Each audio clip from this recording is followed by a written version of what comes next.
بچہ ہے یہ؟ زاویار خانزادہ کی آواز آئی، کیونکہ بچہ سیڑھیوں سے گر گیا تھا اور اسے چوٹ لگی تھی۔ سر یہ مرحا کا بیٹا ہے، وہ بی جان کی تیماردار ہے۔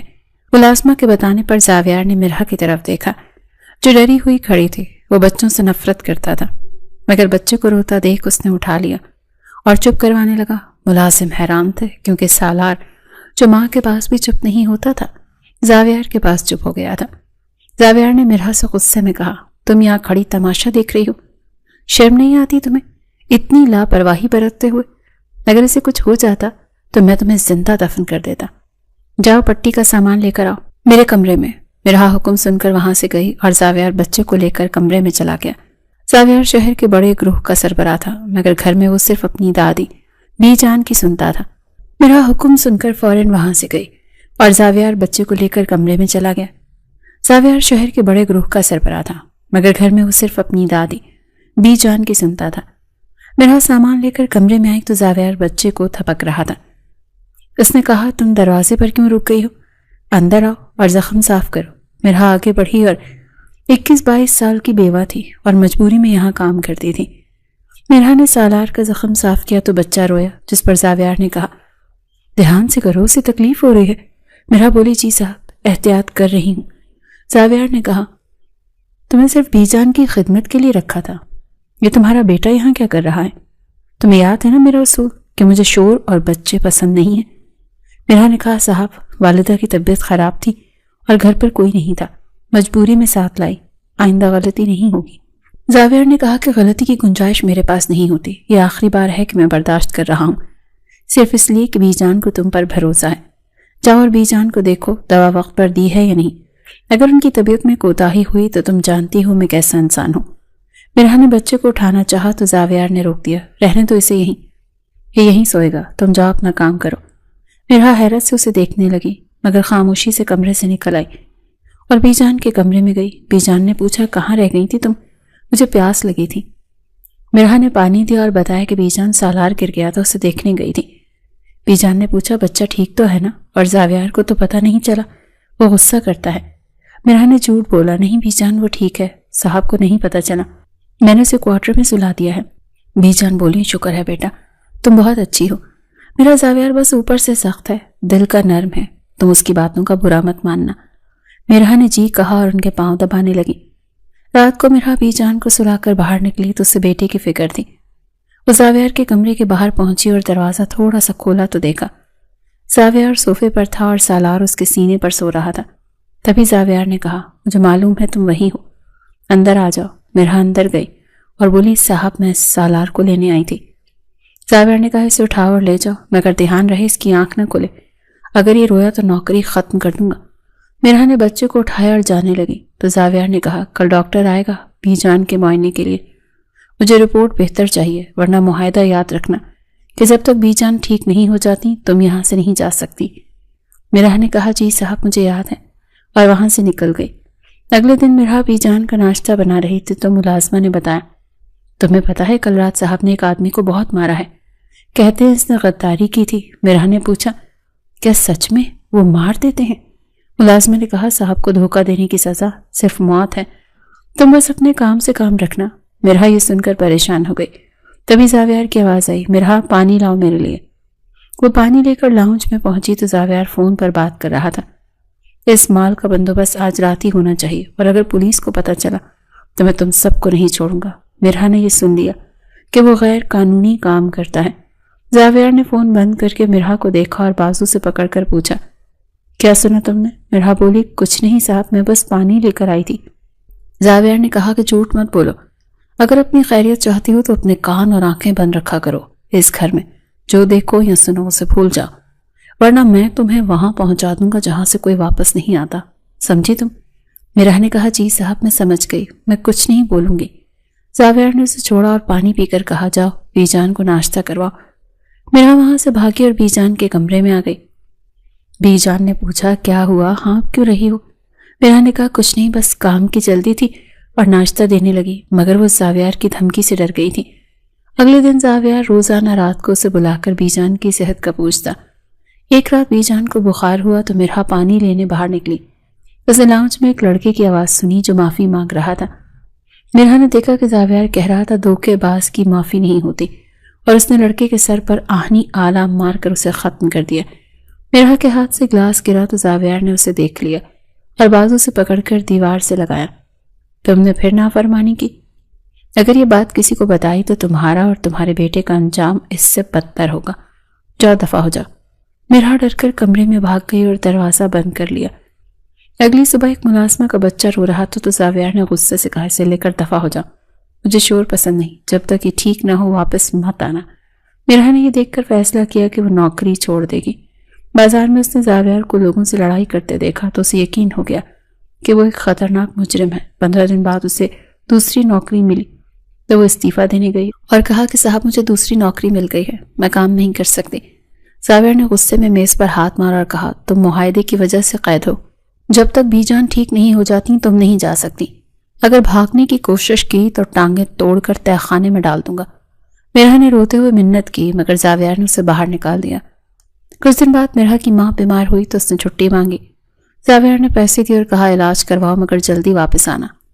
2 دن بعد ماں کا انتقال ہو گیا تو زاویار نے فون کر کے کہا فوراً واپس آؤ ورنہ انجام برا ہوگا۔ میرا مجبوری میں سالار کو لے کر حویلی آ گئی کیونکہ اس کا گھر بھی ختم ہو گیا تھا۔ بی جان نے افسوس کیا جبکہ زاویار نے سرد لہجے میں کہا افسوس ہوا مگر اب کام پر دھیان دو۔ ایک دن زاویار نے سالار کو باغ میں تتلی پکڑتے دیکھا تو وہ رک گیا اور اسے دیکھنے لگا۔ اسے پہلی بار وہ بچہ برا نہیں لگا اور وہ اسے دیکھتا ہی رہ گیا۔ وقت گزرتا رہا اور مرحا نے خود کو حویلی کے ماحول میں ڈھال لیا۔ سالار اب 1.5 سال کا ہو چکا تھا اور بی جان اس سے بہت پیار کرتی تھی۔ وہ ان کے پاس کھیلتا رہتا اور تنگ نہیں کرتا تھا۔ ایک دوپہر زاویار جلدی گھر آ گیا اور لاؤنج میں بیٹھ کر سگریٹ پینے لگا اور خبریں دیکھنے لگا۔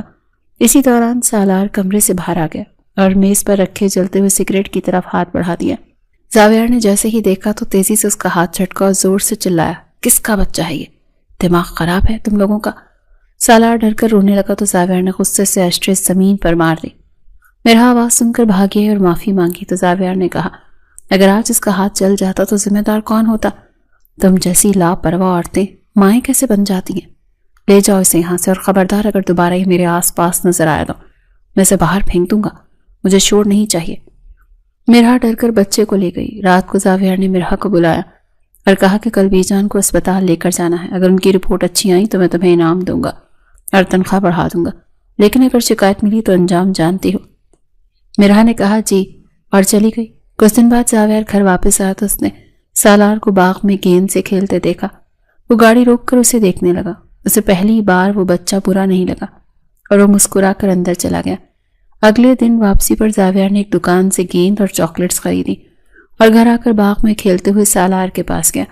اس نے کھلونے اور مٹھائی بچے کو دی تو بچے نے خوش ہو کر کہا تھینک یو۔ زاویار ہنس پڑا اور اس کے گال تھپ تھپا کر کہا کھیلو اور گرنا مت۔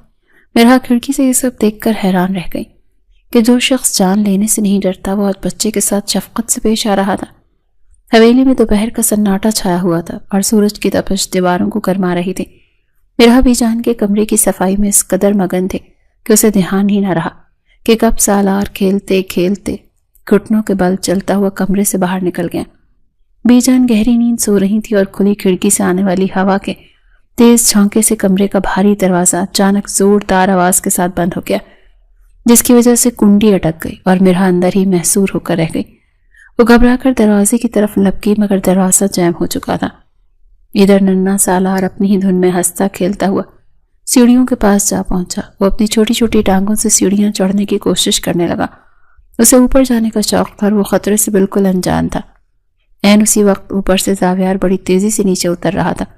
وہ کسی بات پر شدید غصے میں تھا اور اس کے قدموں کی دھمک ہی کافی تھی کسی کو بھی ڈرانے کے لیے۔ سالار نے جیسے ہی سامنے سے آتے اس دیو ہیکل سائے کو دیکھا اور اس کی غضبناک صورت دیکھی تو وہ بری طرح سہم گیا اور گھبراہٹ میں پیچھے ہٹنے کی کوشش کرنے لگا۔ اسی کوشش میں اس کا چھوٹا سا پاؤں پھسل گیا پر اگلے ہی لمحے وہ سیڑھیوں سے لڑکتا ہوا نیچے جا گرا۔ اس کے سر سے ٹکرانے کی ایک زوردار آواز آئی اور پھر ایک دل دہلا دینے والی چیخ گونجی۔ زاویار کی نظر جیسے ہی اس گرتے ہوئے ننھے وجود پر پڑی اس کے منہ سے بے ساختہ ایک دھاڑ نکلی، کس کا بچہ ہے یہ؟ اور وہ بجلی کی سی تیزی سے چھلانگ لگا کر نیچے پہنچا۔ سالار درد کی شدت سے بلک بلک کر رونے لگا اور اس کے ماتھے سے سرخ لہو کا فوارہ پھوٹ کر اس کے معصوم چہرے کو بھگونے لگا۔ زاویار نے جیسے ہی یہ بہتا ہوا خون دیکھا تو اس کے اندر کا انسان جاگ اٹھا۔ اس کا سارا غصہ جھاگ کی طرح بیٹھ گیا۔ اس نے ایک لمحہ ضائع کیے بغیر آگے بڑھ کر سالار کو اپنی مضبوط باہوں میں سمیٹ لیا اور اسے سینے سے لگا کر چپ کروانے لگا۔ اوہ خدایا، یہ تو بہت چوٹ کھا گیا ہے، کوئی ہے یہاں جو مرہم پٹی لائے؟ زاویار چلایا، مگر تبھی اسے احساس ہوا کہ وہ بچہ کسی اور کا نہیں بلکہ مرہا کا ہے۔ ادھر مرہا دروازہ پیٹ رہی تھی کیونکہ اس نے اپنے بیٹے کے رونے کی دردناک آواز سن لی تھی۔ ایک ملازمہ نے بھاگ کر دروازہ کھولا تو مرہا دیوانوں کی طرح باہر بھاگی اور سیڑھیوں کے پاس کا منظر دیکھ کر اس کا کلیجہ منہ کو آ گیا۔ اس کے پیروں تلے سے زمین نکل گئی۔ زاویار سالار کو گود میں لیے اسے دلاسا دے رہا تھا جبکہ بچے کے چہرے اور زاویار کے کپڑوں پر خون لگا تھا۔ میرا چیخ مار کر اس کی طرف لپکی۔ میرا بچہ، کیا ہوا اسے؟ ہائے اللہ، میرا بیٹا۔ زاویار نے اسے اپنی طرف آتے دیکھا تو اس کی آنکھوں میں ایک شعلہ لپکا۔ وہ مرہا پر برس پڑا۔ جب بچہ سنبھال نہیں سکتی تو پیدا کیوں کرتی ہو؟ اتنی لاپرواہی کیسے کر سکتی ہو تم؟ دیکھو کتنا خون بہ رہا ہے، اگر اس کی ہڈی ٹوٹ جاتی تو کون ذمہ دار ہوتا؟ مرہا نے روتے ہوئے کانپتے ہوئے ہاتھوں سے بچے کو لینا چاہا مگر زاویار نے اسے دینے کے بجائے خود اسے مزید اپنے سینے سے بھینچ لیا۔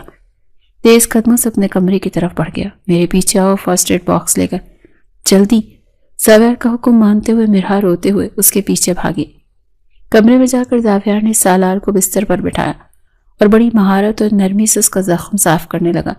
وہ شخص جس کے ہاتھ دشمنوں کے خون سے رنگے رہتے تھے آج انہی ہاتھوں سے ایک معصوم کے زخم پر روئی رکھ رہا تھا۔ سالار جو اپنی ماں کے پاس بھی چپ نہیں ہوتا تھا، زاویار کے لمس اور دھیمے لہجے سے کچھ پرسکون ہو گیا۔ زاویار نے بڑی احتیاط سے پٹی باندھی اور بچے کو مسلسل باتوں میں لگا رہا تھا تاکہ اسے تکلیف کا احساس نہ ہو۔ پھر اس نے دراز سے چاکلیٹ نکال کر سالار کو دی جسے دیکھ کر بچہ ہچکیاں لیتے ہوئے مسکرا دیا اور اپنے چھوٹے ہاتھوں سے چاکلیٹ تھام لی۔ مرہا یہ سب دیکھ حیرت اور صدمے کی کیفیت میں تھی۔ اسے اپنی آنکھوں پر یقین نہیں آ رہا تھا کہ یہ وہی ظالم انسان ہے جو لوگوں کو مارنے کی دھمکیاں دیتا ہے۔ زاویار نے فارغ ہو کر مرہا کی طرف دیکھا اور سنجیدگی سے پوچھا، اس کا باپ کہاں ہے؟ اسے سنبھالتا کیوں نہیں؟ اتنی ذمہ داری اکیلی عورت پر کیوں ڈالی ہوئی ہے؟ مرہا کی آنکھوں میں آنسو تیرنے لگے۔ اس نے سر جھکا کر دھیمی آواز میں، ٹوٹی ہوئی آواز میں کہا، وہ اب اس دنیا میں نہیں ہے صاحب، ان کا انتقال ہو چکا ہے اور میری ماں بھی اب نہیں رہی۔ اس دنیا میں میرا اور سالار کا اللہ کے سوا اور کوئی نہیں، ہم بالکل تنہا ہیں۔ یہ سن کر زاویار کے ہاتھ تھم گئے۔ وہ کچھ لمحے خاموش رہا۔ اسے مرہا کی بے بسی اور لاچاری کا اندازہ ہوا تو اس کے سخت دل میں ایک عجیب سی ٹیس اٹھی۔ اس نے کچھ کہے بغیر سالار کے سر پر ہاتھ پھیرا اور خاموشی سے کمرے کی کھڑکی کی طرف جا کر کھڑا ہو گیا۔ اس واقعے کے بعد بی جان نے محسوس کیا کہ زاویار کا رویہ مرہا اور سالار کے لیے بدل گیا ہے۔ اب وہ گھر آتے ہوئے اکثر سالار کے لیے کھلونے لاتا اور مرہا سے بھی نرم لہجے میں بات کرتا۔ بی جان جو کافی عرصے سے زاویار کے لیے پریشان دکھائی دے رہی تھی، انہیں ایک راہ دکھائی دی۔ ایک شام بی جان نے زاویار کو اپنے پاس بٹھایا اور اس کے بالوں میں انگلیوں سے کنگھی کرتے ہوئے بڑے پیار سے بولی، بیٹا میں کب تک جیوں گی؟ مجھے تمہاری فکر کھائی جاتی ہے۔ تم اکیلے ہو اور یہ حویلی کاٹنے کو دوڑتی ہے۔ مجھے مرنے سے پہلے تمہارا گھر بستا ہوا دیکھنا ہے۔ زاویار نے بی جان کے جھریوں زدہ ہاتھوں کو تھاما اور بولا، بی جان آپ کو کچھ نہیں ہوگا، آپ ایسی باتیں کیوں کرتی ہیں؟ بی جان نے اسے گہری نظروں سے دیکھا اور پھر وہ بات کہتی جس کا زاویار کو وہم و گمان بھی نہ تھا، میری ایک بات مانو کہ زاویار، مرہا سے شادی کر لو۔ زاویار کو جیسے بجلی کا جھٹکا لگا۔ وہ حیرت سے آنکھیں پھاڑے بی جان کو دیکھنے لگا۔ کیا کہہ رہی ہیں آپ بی جان؟ وہ ایک ملازمہ ہے اور بیوہ ہے۔ بی جان نے فوراً کہا، ہاں تو کیا ہوا بیٹا؟ وہ بہت نیک اور شریف لڑکی ہے، تنہا ہے، اسے بھی تو سہارے کی ضرورت ہے، اور سالار کو باپ کی اور مجھے ایک سلجھی ہوئی بہو کی۔ میں نے دیکھا ہے وہ میرا کتنا خیال رکھتی ہے۔ وہ اس گھر کو جوڑ کر رکھے گی اور وہ بچہ سالار، وہ تو تمہاری جان بن گیا ہے۔ سوچو اگر تم نے اسے سہارا دے دیا تو اللہ کتنا راضی ہوگا۔ زاویار خاموش ہو گیا۔ اس کے ذہن میں مرہا کا معصوم چہرہ اور سالار کی مسکراہٹ گھوم گئی، مگر پھر اسے مرہا کا خوفزدہ چہرہ یاد آیا۔ وہ جانتا تھا کہ مرہا اس سے کتنا ڈرتی ہے اور اسے ایک درندہ سمجھتی ہے، لیکن بی جان کا حکم وہ ٹال بھی نہیں سکتا تھا۔ اب سوال یہ تھا کہ کیا وہ لڑکی جو اس کے سائے سے بھی کانپتی ہے اس کے شریک حیات بننے کو تیار ہوگی؟ رات کا آخری پہر تھا اور حویلی پر گہرا سکوت طاری تھا، مگر زاویار کی آنکھوں سے نیند کوسوں دور تھی۔ وہ اپنے کمرے کی کھڑکی میں کھڑا باہر کے گھنے اندھیرے کو گھور رہا تھا۔ اس کے ذہن میں بی جان کے الفاظ کسی گونج کی طرح بار بار سنائی دے رہے تھے کہ وہ مرحا سے شادی کر لے۔ اسے اپنی زندگی میں کسی عورت کی ضرورت کبھی محسوس نہیں ہوئی تھی، کیونکہ اس کا راستہ کانٹوں سے بھرا تھا جہاں ہر قدم پر موت اس کا تعاقب کرتی تھی۔ وہ نہیں چاہتا تھا کہ کوئی اور اس کی اس پرخطر زندگی کا حصہ بنے، مگر بی جان کی خواہش اور سالار کی معصومیت نے اسے ایک عجیب کشمکش میں مبتلا کر دیا تھا۔ اس نے گہرا سانس لیا اور فیصلہ کن انداز میں پلٹا۔ اس معاملے کو لٹکانے کا عادی نہیں تھا۔ وہ سیدھا مرحا کے کوارٹر کی طرف گیا اور دروازے پر دستک دی۔ مرحا جو سالار کو سلا کر ابھی لیٹی ہی تھی، اس بے وقت دستک پر گھبرا گئی۔ اس نے لرزتے ہاتھوں سے دروازہ کھولا تو سامنے زاویار کو دیکھ کر اس کا رنگ فک ہو گیا۔ وہ دوپٹہ درست کرتے ہوئے نظریں جھکا کر کھڑی ہو گئی۔ جی صاحب خیریت؟ آپ؟ اس وقت مرحا کی آواز خشک تھی۔ زاویار نے سنجیدگی سے اسے دیکھا اور کہا، مجھے تم سے ایک ضروری بات کرنی ہے۔ بی جان چاہتی ہیں کہ میں تم سے شادی کر لوں۔ یہ سنتے ہی مرحا کو لگا جیسے اس کے پیروں تلے سے زمین نکل گئی ہوں۔ وہ پتھر کی مورت بنی اسے تکنے لگی۔ اس کے وہم و گمان میں بھی نہیں تھا کہ زاویار ایسی بات کرے گا۔ زاویار نے اس کی خاموشی کو دیکھتے ہوئے مزید کہا، دیکھو مرحا، میں جانتا ہوں کہ یہ تمہارے لیے غیر متوقع ہے، مگر بی جان کی خوشی اسی میں ہے اور میں سالار کو اپنا نام دینا چاہتا ہوں۔ مرحا نے نفی میں سر ہلایا اور پیچھے ہٹی۔ نہیں صاحب، نہیں صاحب، یہ نہیں ہو سکتا، میں آپ سے شادی نہیں کر سکتی۔ زاویار کی پیشانی پر بل پڑ گئے۔ اسے انکار سننے کی عادت نہیں تھی۔ وہ قدم آگے بڑھا کر غصے سے بولا، کیوں؟ کیا کمی ہے مجھ میں؟ یا تمہیں لگتا ہے کہ تم میرے معیار کی نہیں ہو؟ مرحا نے ڈرتے ہوئے کہا مگر مضبوط لہجے میں، نہیں صاحب، مسئلہ معیار کا نہیں ہے، مسئلہ آپ کا ہے۔ آپ ایک اچھے انسان نہیں ہیں۔ میں نے دیکھا ہے آپ لوگوں کو مارتے ہیں، ان پر ظلم کرتے ہیں۔ آپ کی دنیا خون اور دہشت کی دنیا ہے۔ میں اپنے بیٹے کو ایک ایسے باپ کے سائے میں نہیں پال سکتی جو خود موت کا سوداگر ہو۔ زاویار کی آنکھوں میں شعلے بھڑک اٹھے۔ اس نے مرحا کو بازو سے پکڑ کر دیوار کے ساتھ لگایا اور دھاڑا، تمہاری ہمت کیسے ہوئی مجھے جج کرنے کی؟ تم جانتی ہی کیا ہو میرے بارے میں؟ ہاں، میں برا ہوں، بہت برا ہوں، مگر ان لوگوں کے لیے جو انسانیت کے دشمن ہیں۔ تم نے اس لڑکے کو مرتے دیکھا تھا نا، جس کے لیے تم مجھے قاتل سمجھتی ہو؟ وہ لڑکا میرے گھر کا بھیدی تھا جو میری اور بی جان کی جان کے دشمنوں کو ہماری پل پل کی خبریں دے رہا تھا۔ اگر مجھے نہ مارتا تو آج بی جان اور تم زندہ نہ ہوتی۔ زاویار کا سانس پھول رہا تھا اور اس کی آواز میں بلا کا درد اور سچائی تھی۔ اس نے گرفت ڈھیلی کی اور تلخی سے کہا، میں نے یہ راستہ شوق سے نہیں چنا مرحا، حالات نے مجھے ہتھیار اٹھانے پر مجبور کیا۔ میں امیروں سے دولت لوٹتا ہوں مگر اپنے لیے نہیں، ان غریبوں کے لیے جن کا حق یہ امیر کھا جاتے ہیں۔ میں زہر بیچنے والوں کو ختم کرتا ہوں تاکہ سالار جیسے بچے محفوظ رہیں۔ میں نے آج تک کسی بے گناہ پر ہاتھ نہیں اٹھایا۔ میرے ہاتھ خون سے رنگے ضرور ہیں مگر وہ خون ان درندوں کا ہے جو معاشرے کو کھوکھلا کر رہے ہیں۔ زاویار کی باتیں سن کر مرحا دم بخود رہ گئی۔ اس نے پہلی بار اس شخص کے اندر چھپے ہوئے درد اور مقصد کو دیکھا تھا۔ اس کا خوف آہستہ آہستہ ختم ہونے لگا اور اس کی جگہ ایک انجانی سی ہمدردی نے لے لی۔ اسے احساس ہوا کہ وہ جسے درندہ سمجھ رہی تھی وہ دراصل ایک محافظ ہے جو اپنوں کی حفاظت کے لیے آگ میں جل رہا ہے۔ زاویار نے اس کی آنکھوں میں دیکھتے ہوئے کہا، اب فیصلہ تمہارا ہے، اگر تم اب بھی انکار کرو گی تو میں تمہیں مجبور نہیں کروں گا، مگر یاد رکھنا سالار کو مجھ سے بہتر باپ اور محافظ کہیں نہیں ملے گا۔ مرحا نے ایک نظر سوئے ہوئے سالار پر ڈالی اور پھر زاویار کی امید بھری نظروں کو دیکھا۔ اس کا دل گواہی دے رہا تھا کہ یہ شخص جھوٹ نہیں بول رہا۔ اس نے دھڑکتے دل کے ساتھ آہستہ سے سر جھکایا، میں تیار ہوں صاحب، اگر بی جان کی خوشی اسی میں ہے اور آپ سالار کو قبول کرتے ہیں تو مجھے کوئی اعتراض نہیں۔ زاویار کے چہرے پر ایک فاتحانہ مسکراہٹ آ گئی۔ اس نے سکون کا سانس لیا اور کہا، سالار اب صرف تمہارا نہیں میرا بھی بیٹا ہے، اور میری بات یاد رکھنا، زاویار خانزادہ جس کا ہاتھ تھام لیتا ہے پھر موت ہی اسے اس سے جدا کر سکتی ہے۔ جو آپ سو جاؤ، کل صبح نکاح خاں آئے گا۔ یہ کہہ کر وہ مڑا اور اندھیرے میں غائب ہو گیا۔ میرا وہیں دروازے پر کھڑی رہ گئی۔ اس کی زندگی کا ایک نیا اور ایک اندیکھا باب شروع ہونے والا تھا جہاں محبت اور خطرہ دونوں اس کے منتظر تھے۔ صبح کا سورج اپنی آب و تاب کے ساتھ طلوع ہوا تو حویلی کی فضا میں ایک انجانی سی خوشی اور سرشاری گھلی ہوئی تھی۔ بی جان کی خوشی کا کوئی ٹھکانہ نہیں تھا۔ وہ فجر کے وقت سے ہی جاگ رہی تھی اور ملازموں کو ادھر ادھر بھاگ بھاگ کر ہدایات دے رہی تھی۔ آج ان کی زندگی کی سب سے بڑی خواہش پوری ہونے جا رہی تھی۔ میرا کو تیار کرنے کے لیے بی جان نے اپنی پرانی صندوقچی سے ایک انتہائی خوبصورت سرخ رنگ کا جوڑا نکالا تھا جو کبھی ان کی اپنی شادی کا تھا۔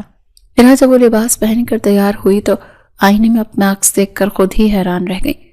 سادگی اور خوبصورتی کا ایک حسین امتزاج تھی، مگر اس کی آنکھوں میں ابھی بھی آنے والے وقت کا خوف اور دھڑکا موجود تھا۔ کچھ ہی دیر میں نکاح خواہ اور 2 گواہ حویلی کے بڑے کمرے میں موجود تھے۔ زاویہ سفید شلوار قمیض میں ملبوس، سر پر کلا رکھے انتہائی وجی اور باوقار لگ رہا تھا۔ اس کے چہرے پر ہمیشہ رہنے والی سختی آج کچھ کم تھی اور ایک گہرا سکون طاری تھا۔ نکاح خواہ نے جب مرحا سے اجازت طلب کی تو کمرے میں مکمل خاموشی چھا گئی۔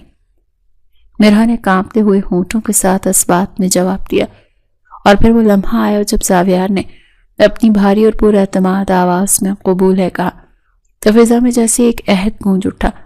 نکاح کے فوراً بعد بی جان نے مرحا کا ماتھا چوما اور اسے سونے کے کنگن پہناتے ہوئے ڈھیروں دعائیں دی۔ زاویار نے دور سے اپنی نئی نویلی دلہن کو دیکھا جو شرم اور گھبراہٹ سے سمٹی جا رہی تھی۔ اس نے آگے بڑھ کر بی جان کے پیر چھوئے اور پھر مرحا کے قریب آ کر دھیمی آواز میں کہا، مبارک ہو مسز زاویار خانزادہ، آج سے تم اور سالار میری ذمہ داری ہو۔ یہ سن کر مرحا کا دل زور سے دھڑکا مگر وہ نظریں نہ اٹھا سکی۔ دن بھر مہمانوں اور رسومات کا سلسلہ چلتا رہا۔ حالانکہ مہمان بہت کم تھے، صرف کچھ ہی قریبی لوگ، مگر تھکاوٹ ہو گئی تھی۔ رات کا جب مرحا کو زاویار کے کمرے میں بھیجا گیا تو اس کے ہاتھ پیر ٹھنڈے پڑ رہے تھے۔ کمرے کو بہت نفاست سے پھولوں سے سجایا گیا تھا جس کی بھینی بھینی خوشبو ماحول کو معطر کر رہی تھی۔ سالار بی جان کے پاس سو گیا تھا، اس لیے مرحا کمرے میں بالکل اکیلی تھی اور ہر آہٹ پر چونک رہی تھی۔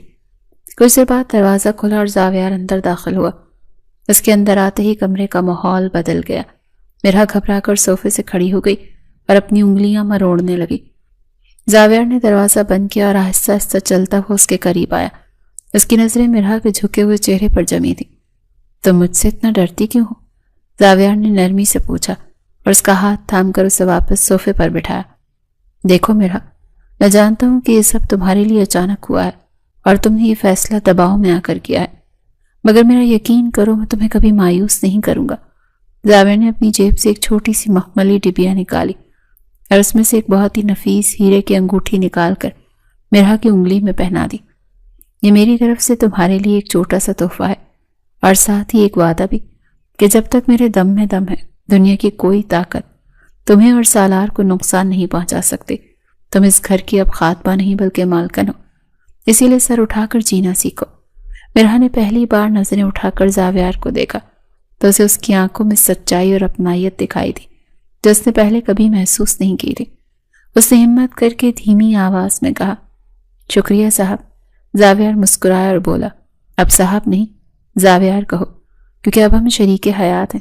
اور ہاں، سالار کے لیے میں نے شہر کے بہترین اسکول میں داخلے کی بات کر لی ہے۔ وہ اب ایک عام بچے کی طرح نہیں بلکہ زاویار سکندر کے بیٹے کی طرح پروان چڑھے گا۔ یہ سن کر مرحا کی آنکھوں میں خوشی کے آنسو تیرنے لگے۔ اسے لگا کہ اس کا فیصلہ غلط نہیں تھا۔ زاویار نے اس کے آنسو پونچھے اور کہا، آج کے بعد ان آنکھوں میں آنسو نہیں آنے چاہیے، صرف خوشی ہونی چاہیے۔ پھر اس نے دراز سے کچھ کاغذات نکال کر مرحا کے ہاتھ میں تھمائے۔ یہ سویلی کے آدھے حصے کے کاغذات ہیں جو میں نے تمہارے اور سالار کے نام کر دیے ہیں تاکہ تمہیں کبھی یہ نہ لگے کہ تم یہاں بے بس ہو۔ یہ دیکھ کر مرحا حیرت سے ساکت رہ گئی۔ اسے یقین نہیں آ رہا تھا کہ وہ شخص جسے وہ کل تک ظالم سمجھتی تھی آج اس پر اپنی دولت لٹا رہا ہے۔ زاویار نے اسے حیران دیکھ کر کہا، یہ دولت، یہ جائیداد میرے لیے مٹی کے برابر ہے۔ اصل دولت وہ سکون ہے جو مجھے سالار کی مسکراہٹ اور بی جان کی دعاؤں میں ملتا ہے، اور اب تم بھی اس سکون کا حصہ ہو۔ رات کے اس پہر دونوں کے درمیان خاموشی تھی، مگر یہ خاموشی بوجھل نہیں تھی بلکہ اس میں ایک نئے رشتے کی مٹھاس اور اعتماد کی پہلی سیڑھی تھی۔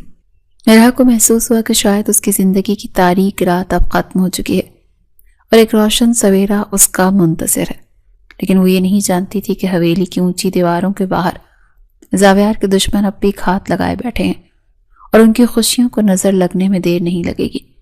حویلی میں شادی کے بعد کی پہلی صبح بہت پرسکون اور خوشگوار تھی۔ زاویار نے جیسا وعدہ کیا تھا وہ ویسا ہی کر رہا تھا۔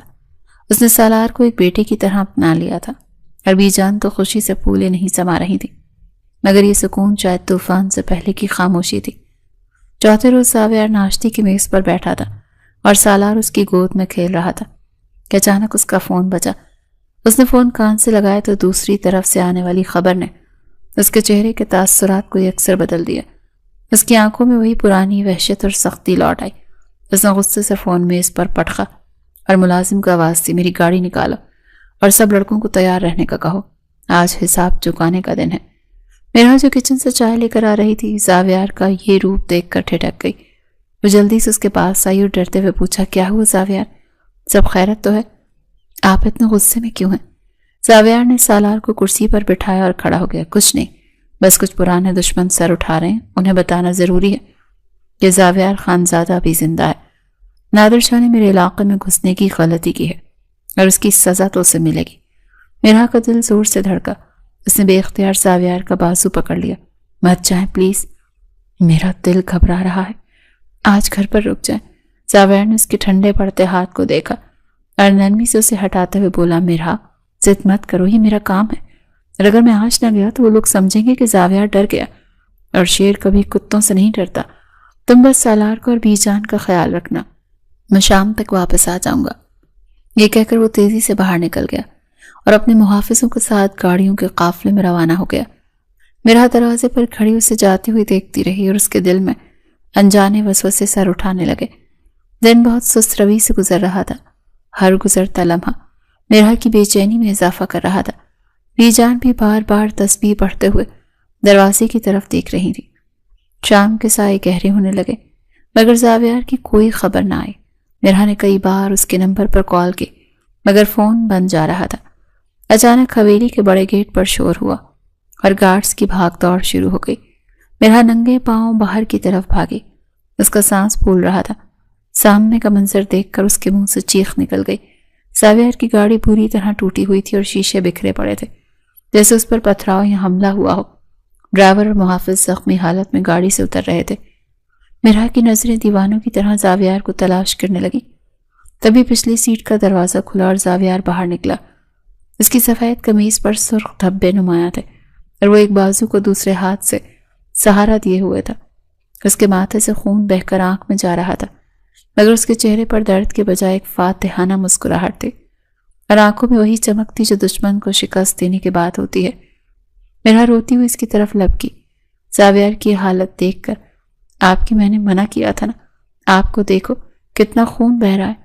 زاویار نے اسے خود کو سہارا دینے سے روکا اور گرہدار آواز میں بولا، کچھ نہیں ہوا، بس معمولی خراش ہے، لیکن نادر شاہ کو ایسا سبق سکھائے کہ اس کے آنے والی نسلیں بھی یاد رکھیں گی زاویار سے ٹکرانے کا انجام کیا ہوتا ہے۔ اندر چلو، یہاں تماشا مت بناؤ۔ میرا اسے سہارا دے کر اندر لائی، صوفے پر بٹھایا۔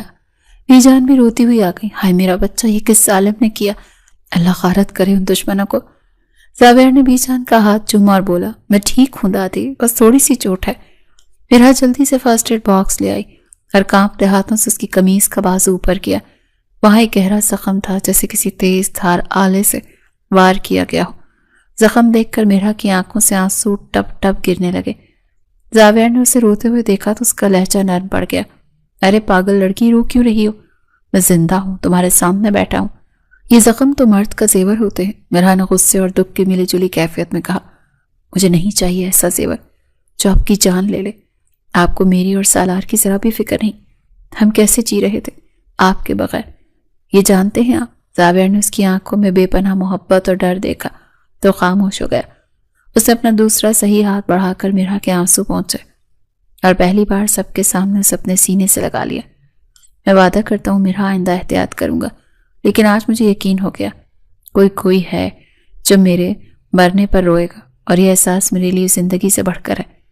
کمرے میں موجود ملازموں نے شرم سے نظریں جھکا لی اور بی جان نے مسکرا کر ان دونوں کی نظر اتاری، مگر میرا جانتی تھی کہ یہ راستہ اتنا آسان نہیں، یہ زخم تو بس شروعات تھی۔ نادر شاہ جیسا دشمن اتنی آسانی سے ہار ماننے والا نہیں تھا، اور وہ ضرور پلٹ کر وار کرے گا، اور اگلی بار اس کا نشانہ زاویار نہیں بلکہ اس کی کمزوری یعنی میرا اور سالار ہو سکتے ہیں۔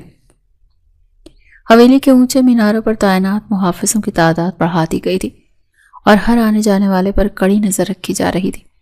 زاویار اپنے کمرے میں بستر پر نیم دراز تھا اور اس کا زخمی بازو بندھا ہوا تھا، جبکہ میرا اس کے قریب کرسی پر بیٹھی اسے پھل کاٹ کر دے رہی تھی۔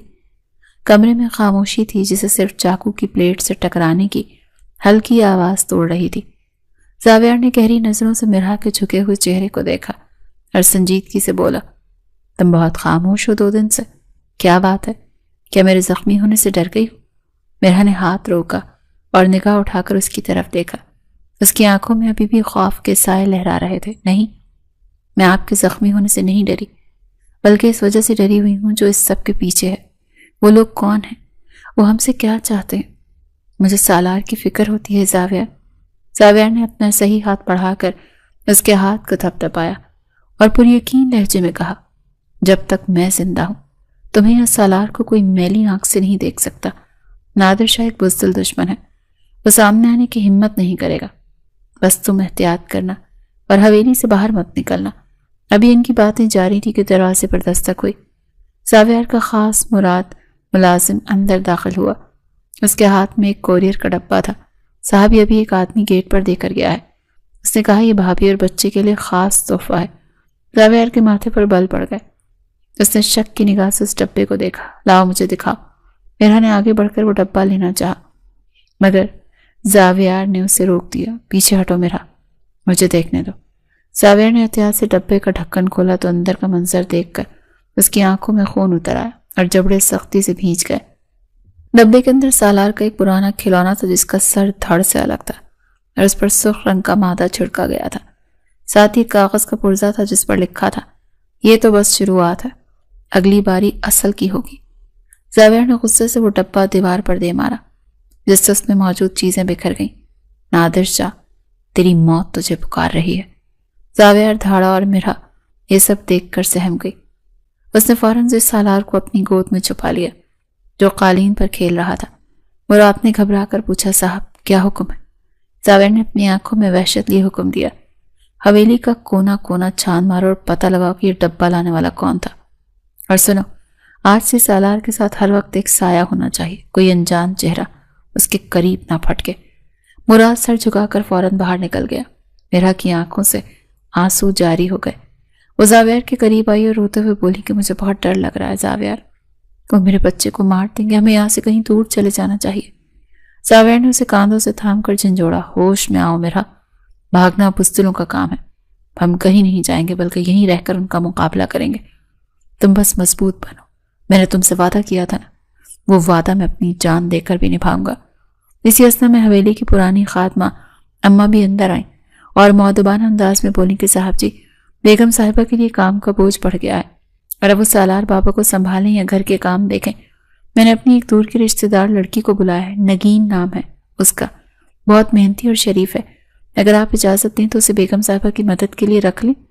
زاویار نے پہلے انکار کرنا چاہا، پھر مرحا کی پریشان حالت دیکھ کر سوچا کہ شاید کوئی مددگار ہونے سے اس کا دھیان بڑھ جائے گا۔ ٹھیک ہے، لیکن پہلے اس کی مکمل چھان بین کروا لو مراد سے اور اسے بتا دینا کہ اس گھر کے اصول بہت سخت ہیں۔ اماں بھی خوش ہو کر دعائیں دیتی ہوئی چلی گئیں۔ تھوڑی دیر بعد ایک نوجوان لڑکی سر پر دوپٹہ اوڑھے اور نظریں جھکائے کمرے میں داخل ہوئی۔ سلام صاحب۔ سلام بیگم صاحبہ، اس کی آواز میں بلا کی لچاہٹ تھی۔ زاویار نے اسے سر تا پیر دیکھا اور سرد لہجے میں کہا، تمہارا کام صرف بیگم صاحبہ کی مدد کرنا ہے، سالار سے دور رہنا اور حویلی کے کسی اور معاملے میں دخل مت دینا، ورنہ ٹانگیں توڑ کر باہر پھینکوا دوں گا۔ نگین نے جلدی سے اس بات میں سر ہلایا۔ جی صاحب، میں خیال رکھوں گی، آپ بے فکر رہیں۔ زاویار نے ہاتھ کے اشارے سے اسے جانے کو کہا تو مرحا کے پیچھے پیچھے باہر نکل گئی، لیکن باہر نکلتے ہی نگین کے چہرے کے تاثرات بدل گئے۔ اس کی معصومیت کی جگہ ایک شاطرانہ مسکراہٹ نے لے لی۔ اس نے مڑ کر بند دروازے کو دیکھا اور دل ہی دل میں سوچا، زاویار خانزادہ، تم جتنا چاہے پہرا لگا لو، دشمن تو تمہارے گھر کے اندر پہنچ چکا ہے۔ وہ اصل میں نادر شاہ کی بھیجی ہوئی جاسوس تھی جسے اس حویلی میں داخل ہونے کے لیے بڑی بھاری رقم دی گئی تھی۔ رات کے وقت جب سب سو گئے تو نگین دبے پاؤں کچن کی طرف گئی اور پچھلے دروازے کی کنڈی چیک کی۔ اس نے اپنی جیب سے ایک چھوٹا سا موبائل نکالا اور دھیمی آواز میں کسی کو اطلاع دی، کام ہو گیا ہے، میں اندر پہنچ چکی ہوں، بس موقع ملتے ہی وہ کروں گی جس کا حکم ملا ہے، بچہ میری پہنچ میں ہے۔ دوسری طرف سے نادر شاہ کا کہکہا سنائی دیا، شاباش، بس دھیان رہے کہ زاویار کو شک نہ ہو۔ جیسے ہی موقع ملے بچے کو پچھلے راستے سے باہر لے آنا۔ نگین نے فون بند کر کے چھپایا ہی تھا کہ اچانک اس کے پیچھے سے آواز آئی، تم یہاں اتنی رات کو کیا کر رہی ہو؟ نگین کا دل اچھل کر حلق میں آ گیا۔ وہ بری طرح بوکھلائی اور پیچھے مڑی تو دیکھا میرا پانی کا گلاس ہاتھ میں لیے کھڑی اسے حیرت سے دیکھ رہی تھی۔ نگین نے فوراً بات بنائی، وہ بیگم صاحبہ، مجھے پیاس لگی تھی تو پانی پینے آئی تھی، راستہ بھول گئی تھی۔ میرا نے اسے شک کی نگاہ سے دیکھا کیونکہ کچن کا راستہ بالکل سیدھا تھا۔ پھر بھی اس نے بات کو نظر انداز کیا اور کہا، پانی جگ میں ہے، پی لو اور جا کر سو جاؤ، لیکن یاد رکھنا رات کو ادھر ادھر گھومنا منع ہے۔ میرا یہ کہہ کر وہاں سے چلی گئی، لیکن اس کے دل میں ایک کھٹکا سا لگا تھا۔ نگین نے سکھ کا سانس لیا اور اپنے ماتھے سے پسینہ پہنچا۔ بال بچی ہوں، مجھے بہت احتیاط کرنی ہوگی، یہ عورت اتنی بھی سیدھی نہیں جتنی دکھتی ہے۔ اگلی صبح حویلی میں ایک عجیب سا تناؤ تھا۔ زاویر کسی کام سے اسٹڈی روم میں تھا اور سالار باغیچے میں کھیل رہا تھا۔ نگین موقع پا کر سالار کے قریب گئی اور اسے اپنی گود میں اٹھا لیا۔ آؤ میرے پیارے بچے، ہم باہر تتلی پکڑتے ہیں۔ اسے باتوں میں لگا کر آہستہ آہستہ پچھلے گیٹ کی طرف بڑھنے لگی جہاں اس کے ساتھی گاڑی لیے تیار کھڑے تھے۔ سالار اس کی باتوں میں آ کر خوش ہو رہا تھا۔ وہ بھی گیٹ کے قریب پہنچی تھی کہ اچانک مراد سامنے آ گیا۔ ارے نگین، تم بچے کو لے کر کہاں جا رہی ہو؟ صاحب کا حکم ہے کہ بچہ باغ سے باہر نہ جائے۔ مراد کی آواز سخت تھی۔ نگین گڑبڑا گئی۔ وہ بھائی جان، بچہ رو رہا تھا کہ تتلی پکڑنی ہے تو بس یہیں گیٹ تک لائی تھی۔ مراد نے اس کی آنکھوں میں چھپی چوری پکڑ لی۔ اس نے آگے بڑھ کر سالار کو اس کی گود سے چھین لیا اور غصے سے بولا، بی بی تم اپنا کام کرو، بچے بہلانے کی ضرورت نہیں، جاؤ اندر۔ نگین دانت پیس کر رہ گئی اور پیر پٹکتی ہوئی اندر چلی گئی۔ مراد نے فوراً زاویار کو اطلاع دی، صاحب یہ نئی ملازمہ مجھے ٹھیک نہیں لگ رہی، یہ بچے کو پچھلے گیٹ کی طرف لے جا رہی تھی۔ زاویار نے قلم میز پر پٹخا اور اس کی آنکھوں میں وحشت جاگ اٹھی۔ اس پر نظر رکھو مراد، اور اس کے فون کا ریکارڈ چیک کرواؤ، اگر یہ غدار نکلی تو اس کا وہ حشر کروں گا کہ دنیا دیکھے گی۔ حویلی میں اب دشمن اور اپنوں کی پہچان مشکل ہو گئی تھی اور خطرہ سر پر منڈلا رہا تھا۔ شام کے سائے گہرے ہوتے ہی حویلی کا ماحول مزید پراسرار ہو گیا۔ مراد نے جب زاویار کے سامنے نگین کی فون کا ریکارڈ رکھا تو زاویار کی آنکھوں میں جیسے خون اتر آیا۔ اس نے دانت پیستے ہوئے مراد کی طرف دیکھا اور گرجدار آواز میں پوچھا، کیا یقین ہے کہ یہ نمبر نادر شاہ کے ہی کسی آدمی کا ہے؟ مراد نے سر جھکا کر مؤدبانہ انداز میں جواب دیا، جی صاحب، 100% یقین ہے، یہ اسی علاقے کا سگنل ہے جہاں نادر شاہ کا ڈیرا ہے، اور پچھلے 2 دنوں میں اس نمبر پر کئی بار بات ہوئی ہے، خاص طور پر اس وقت جب وہ بچے کو باہر لے کر جا رہی تھی۔ زاویار نے غصے سے میز پر مکہ مارا اور کھڑا ہو گیا۔ اس لڑکی کو ذرا میرے سامنے پیش کرو، ابھی اسی وقت اسے گمان میں بھی نہیں ہوگا کہ اس نے کس کی پیٹ میں خنجر کھونپنے کی کوشش کی ہے۔ مراد فوراً حکم کی تعمیل کے لیے باہر نکل گیا۔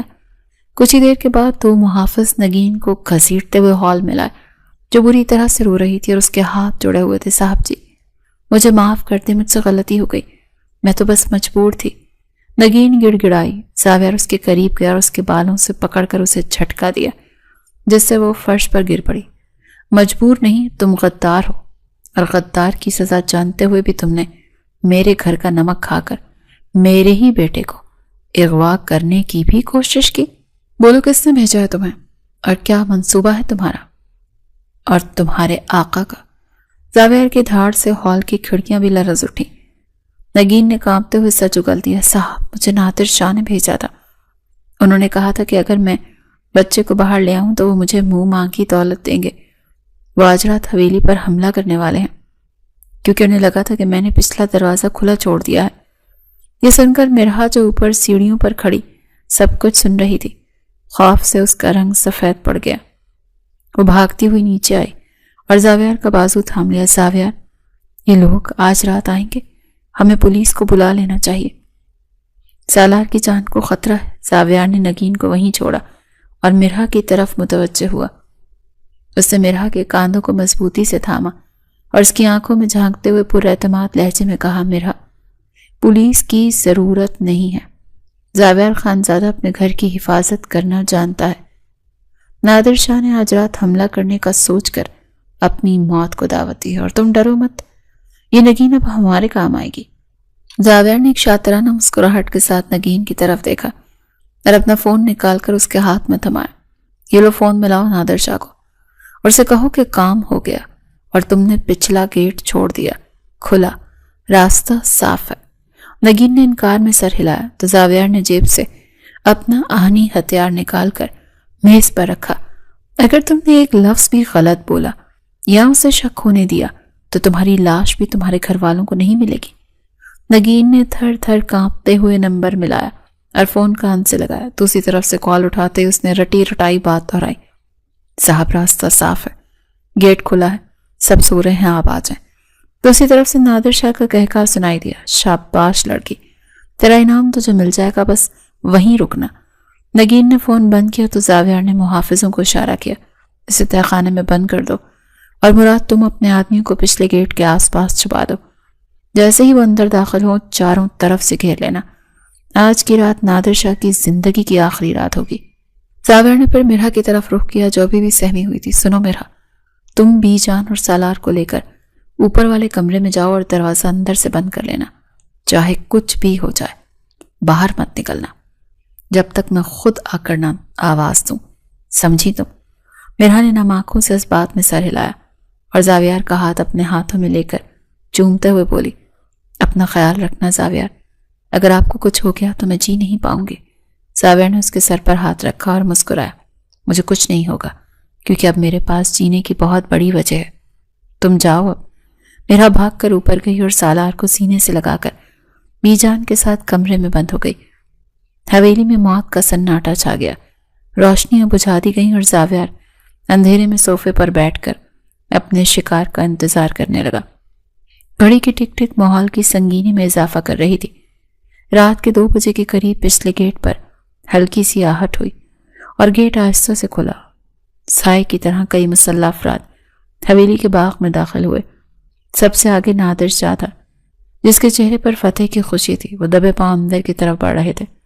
انہیں علم نہیں تھا کہ وہ شیر کی کچھار میں داخل ہو چکے ہیں۔ جیسے ہی وہ سب لاؤنج کے وسط میں پہنچے اچانک حویلی کی تمام روشنیاں جل اٹھی تھی اور نادر شاہ کی آنکھیں چندیا گئیں۔ سامنے زاویار سکندر اپنی پوری شان و شوکت کے ساتھ کھڑا تھا اور اس کے پیچھے درجنوں محافظ نے نادر شاہ اور اس کے ساتھیوں کو اپنے ہتھیاروں کی نوک پر لے رکھا تھا۔ خوش آمدید نادر شاہ، میں تمہارا ہی انتظار کر رہا تھا۔ زاویار کی باروب آواز ہال میں گونجی۔ نادر شاہ کے پیروں تلے سے زمین نکل گئی۔ اس نے بوکھلا کر پیچھے دیکھنا چاہا مگر وہاں سے بھی مراد اپنے ساتھیوں کے ساتھ راستہ روکے کھڑا تھا۔ تم نے دھوکہ دیا ہے مجھے نادر شاہ، غصے سے چلایا۔ زاویار ہنسا بولا، دھوکہ تو تم نے دیا تھا میری پیٹھ پیچھے وار کر کے، میں نے تو بس تمہیں تمہاری اوقات یاد دلائی ہے۔ آج تم یہاں سے زندہ واپس نہیں جاؤ گے، لیکن مرنے سے پہلے میں چاہتا ہوں کہ تم دیکھ لو کہ زاویار خانزادہ سے ٹکرانے کا انجام کیا ہوتا ہے۔ زاویار نے ہاتھ اٹھایا اور فضا گولیوں کی تڑ تڑاہٹ سے گونج اٹھی، مگر زاویار نے اپنے آدمیوں کو نادر شاہ کو جان سے مارنے سے روک دیا کیونکہ وہ اسے تڑپا تڑپا کر مارنا چاہتا تھا۔ نادر شاہ کے سارے ساتھی مارے گئے اور وہ اکیلا زخمی حالت میں گھٹنوں کے بل گر پڑا۔ زاویار آہستہ آہستہ چلتا ہوا اس کے قریب آیا اور اس کے بالوں سے پکڑ کر اس کا چہرہ اوپر کیا۔ یہ تمہاری غلط فہمی تھی کہ تم میرے گھر میں گھس کر میرے بیٹے کو نقصان پہنچا سکو گے۔ اب بتاؤ تمہیں کس طرح کی موت دوں؟ زاویار کی آنکھوں میں جو وحشت تھی اسے دیکھ کر نادر شاہ جیسا ظالم انسان بھی بھیگی بلی بن گیا تھا۔ اوپر کمرے میں مرحا نے گولیوں کی آوازیں سن کر کانوں پر ہاتھ رکھ لیے اور سالار کو مزید بھیج لیا۔ وہ اللہ سے دعائیں مانگ رہی تھی کہ یہ خونی کھیل ختم ہو جائے اور اس کا سہاگ سلامت رہے۔ اسے نہیں معلوم تھا کہ نیچے زاویار نے اپنے دشمن کو عبرت کا نشان بنا دیا ہے اور اب حویلی سے دشمنوں کا سایہ ہمیشہ کے لیے ختم ہونے والا ہے۔ حویلی میں گولیوں کی تڑ تڑاہٹ تھم چکی تھی اور ایک گہرا سکوت چھا گیا تھا جو موت سے زیادہ زندگی کی نوید سنا رہا تھا۔ اوپر کمرے میں بند مرحا کا دل کسی سوکھے پتے کی طرح سے کانپ رہا تھا کہ نہ جانے کیا قیامت ٹوٹی ہوگی۔ تبھی دروازے پر ایک جانی پہچانی دستک ہوئی اور مرحا نے ڈرتے ڈرتے دروازہ کھولا تو سامنے زاویار کو صحیح سلامت کھڑا دیکھ کر اس کی جان میں جان آئی۔ زاویار کے کپڑوں پر گرد اور خون کے کچھ دھبے ضرور تھے مگر اس کا چہرہ پرسکون تھا اور آنکھوں میں وہ وحشت نہیں تھی تو کچھ دیر پہلے دشمنوں کے لیے تھی۔ میرا بے اختیار روتی ہوئی اس کے سینے سے لگ گئی اور ہچکیوں کے درمیان بولی، شکر ہے خدایا آپ ٹھیک ہے۔ مجھے لگا کہ آج سب کچھ ختم ہو جائے گا۔ زاویار نے اسے خود سے جدا کیا اور اس کا چہرہ ہاتھوں میں لے کر مسکراتے ہوئے بولا، سب ختم ہو گیا ہے میرا، مگر ہم نہیں بلکہ وہ خوف ختم ہو گیا ہے جو اس حویلی پر منڈلا رہا تھا۔ نادر شاہ اور اس کے ساتھی اپنے انجام کو پہنچ چکے ہیں اور اب کوئی ہماری طرف میلی آنکھ سے نہیں دیکھے گا۔ میرا نے سالار کی طرف دیکھا جو ابھی تک سہم کر کونے میں بیٹھا تھا۔ زاویار آگے بڑھا اور سالار کو گود میں اٹھا لیا۔ اس نے بچے کے ماتھے کو چوما اور ایک گہرا سانس لیتے ہوئے وہ فیصلہ سنایا جو اس نے دشمنوں کی لاشوں کے درمیان کھڑے ہو کر کیا تھا۔